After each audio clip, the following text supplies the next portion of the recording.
señores, aquí estamos. Dos temas que me gustaría tratar.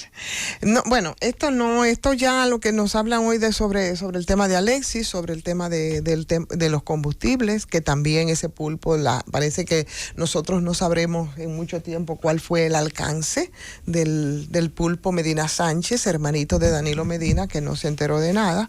Y hoy la Cámara de Cuentas nos habla precisamente de cómo este señor que no podía vender combustible lo hizo por 220 millones a la policía en la gestión de Nelson Peguero. Yo no recuerdo a Nelson Peguero. Claro. Realmente yo no le he dado tanto seguimiento a jefes de policía, a menos que no sean tan desatinados como el reciente. Ese director de la policía tenía una amistad y se veía a la hermana del expresidente Danilo Medina con mucha presencia en ese palacio de la policía, ayudando a esa gestión policial. Recuerda que ella demandó a un comunicador y lo condenaron. Esa fue la que demandó ¿cómo se llama? A Holguín. En este caso era un apoyo institucional. Pero bueno, era lo que se veía. Por este tipo de cosas a mí poco me importa. A mí tampoco, yo no me involucro en no, esos absolutamente asuntos. No, pero sí en cómo se involucra este señor al caso de los combustibles de manera irregular durante su jefatura.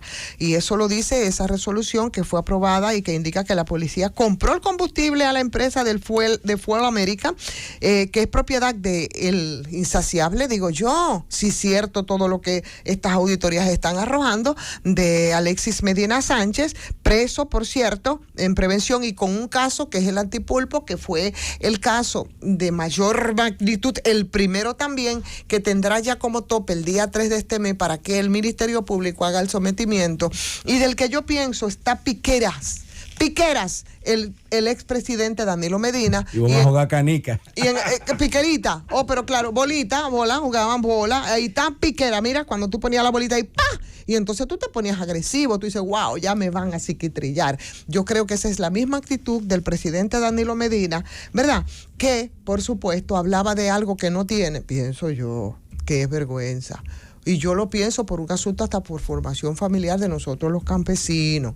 Porque a nosotros nos decían, si tú tenías una madre, criaba a todos sus hijos y uno de esos muchachos salían delincuenciales, tú decías, bueno, yo no tengo por qué cargar con las culpas de mi hermano, pero yo siento mucha vergüenza de que mi hermano esté preso, pero además, yo decir, normalmente la gente dice, te lo decía que te iba a ir mal, porque estaba formado de manera, aunque por las mismas madres quizás, bueno, con conductas diferentes, pero aquí no, aquí es que el otro ni se enteraba, y eso es improbable. Entonces, por eso las bravuconadas del presidente Danilo Medina, y por eso yo creo que el expresidente, claro, cuando afirmaba el tema de la vergüenza hablaba y decía toda la verdad, y en ese acto en Santiago, muchas verdades, que nadie lo va a avergonzar como dirigente del PLD, que describió como la organización que según Danilo, que yo pienso a veces está delirando, encarna la esperanza de redención del pueblo dominicano, porque aquí somos tan idiotas que no sabemos que un partido como el PLD, que acaba de salir del poder en medio de un proceso de división, que de eso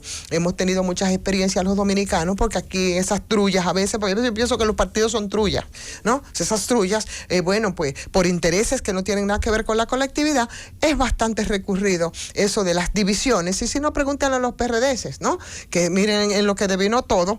Entonces, un partido que se acaba de dividir, un partido que perdió en las condiciones que, con todos los pataleos y las barbaridades hechas por este señor, que devino a que una división se formalizara, porque hace tiempo que las cosas ahí venían bastante turbulentas, ¿no? Entre los Danilos y los Lioneles, pero que finalmente se formalizó por el empecinamiento de Danilo, que incluso, recuerden, hasta acercó, señor, el Congreso, ese poder del Estado, en esa locura por a toda costa tratar de ser el candidato, y después impuso entonces un penco, que ya ustedes saben cómo terminó el cuento. Eso por un lado, y por el otro lado, también un partido que lo que ha terminado es con tantos expedientes de corrupción que, como el que estamos presentando ahora, señores, no terminan de sorprendernos. Entonces, no es verdad que lo dicho por este hombre, que yo siento y reitero, no es un asunto nada más que de un cerco que se le cierra, ¿verdad?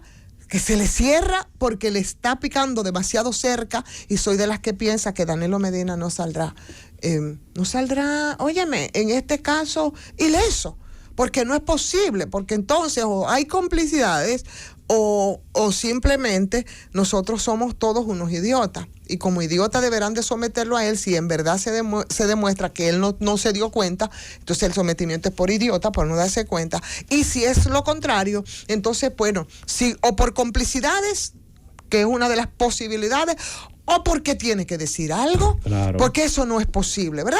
En la lógica normal no es posible, no es posible visto incluso desde pequeño hasta grande. Entonces, como en otras ocasiones, definitivamente, las declaraciones de Danilo han provocado mucho revuelo, no tanto como el que hoy nos muestran, señores, los vínculos de Alexis Medina con todo el tema también de los combustibles, que debo aprovechar para decir que cuando aquí se empiece a desenmarañar la madeja de todo lo que se teje en torno al tema de los combustibles, señores, ahí no solo desde el ámbito público, sino también desde el ámbito privado, van a ser muchos los turpenes que podrían caer, porque el que no lo sepa, el tema de los combustibles involucra redes que son tan amplias, grandes, delincuenciales, como el tema del narcotráfico o las redes, por ejemplo, de prostitución infantil.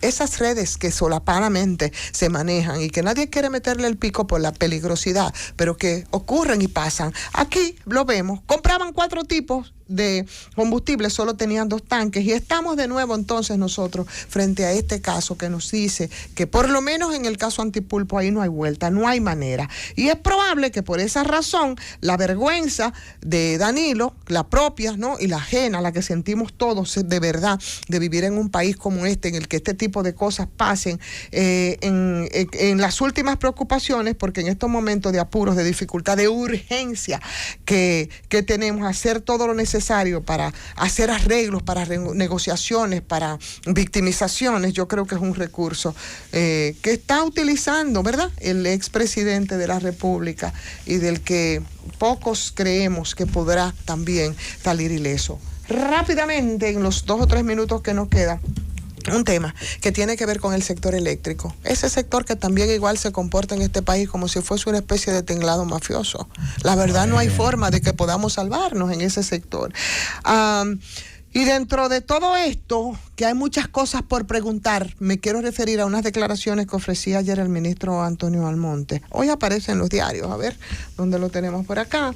El ministro Almonte habla de lo que pasa, sí, de los ahorros, exactamente. Habla de los ahorros en el sector eléctrico y hace entonces toda una parafernalia y un desglose el ministro de Energía y Minas cuando habla de la liquidación de la CDE, lo que eso ha generado, la liquidación de la CDE, que como punto de partida tenemos que, señores, reconocer que no es verdad que la CDE se puede eliminar con ese decreto al que alude el ministro de Energía y Minas, porque un decreto, y díganme los que son abogados aquí, un decreto no puede oponerse por encima de la ley. No, claro. Entonces la CDE no puede ser derogada con un decreto, que en este caso es el 340-20 del 16 de agosto del 2020, que emitió el presidente de la República, donde dispone la liquidación de la CDE y habla de la transformación de la unidad de electrificación y habla del Consejo Unificado y todo ese tipo de cosas. Bien, hasta ahí todo muy bien, pero bueno,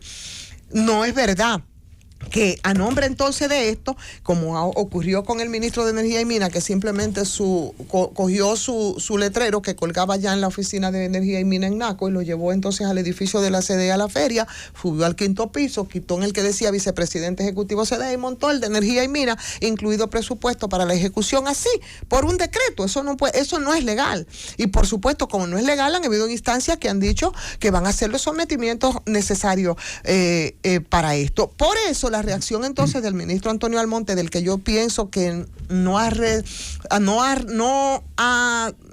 respondido con la capacidad que se necesita, más no cuestiono su honestidad en términos de mal utilizar recursos. Hasta ahí no llego porque no tengo el evento, y si lo tuviera igual se lo dijera. Que pienso más bien que ha sido cómo ha funcionado en las limitaciones, pero habla de estadística y habla de cómo ellos han estado operando y habla en la crónica de hoy de la reducción que se debió a la caída del gasto, del personal, a la suma de 618 millones, habla de los servicios personales y habla de las correcciones que se han hecho después de ese decreto, que vuelvo, insisto, es ilegal, para hablar de la liquidación de la CDE, lo que ha ahorrado, pero hay cosas de las que tiene que hablar también, por ejemplo, de la remodelación del edificio, la remodelación del edificio, que según él dice que estaba en riesgo de colapsar, que llovía adentro, que escampaba afuera y que no había de los 2.600 metros cuadrados de porcelanato ni de los 26 cuadrados de mármol negro, dice el señor. Pero por esto ya ahí lo está acusando, señores, Adoco. La porque Alianza son Dominicana contra la corrupción. son 34 millones, son 34 millones de remodelación para esa oficina, que es la oficina del quinto piso, que tú no entiendes, porque ese edificio se dignificó cuando estuvo César Sánchez al frente de eso y se hizo toda una inversión, señores, y ustedes pueden ver el cambio de cuando era la CDE con Citracode a lo que es la CDE ahora. Entonces, ahí está. Dentro de todo eso, el ministro, y con esto termino, de las defensas que hace a propósito de ello, no habla ni de las distribuidoras, ni del déficit en flujo de caja, ni habla del aumento de los gastos operativos, ni habla de la reducción de la inversión, del aumento de las pérdidas. Pero no puede hablar de esos temas porque no puede desmentir las mismas cifras que él mismo publica. Entonces, elude hablar de la esencia del problema, de los excesos de gasto corriente en la sede, de las altas pérdidas que ahora quieren llevarnos a la privatización, ¿no? Elude el pacto eléctrico en los momentos que conviene, pero los temas puntuales no son tocados por el ministro de Energía y Minas.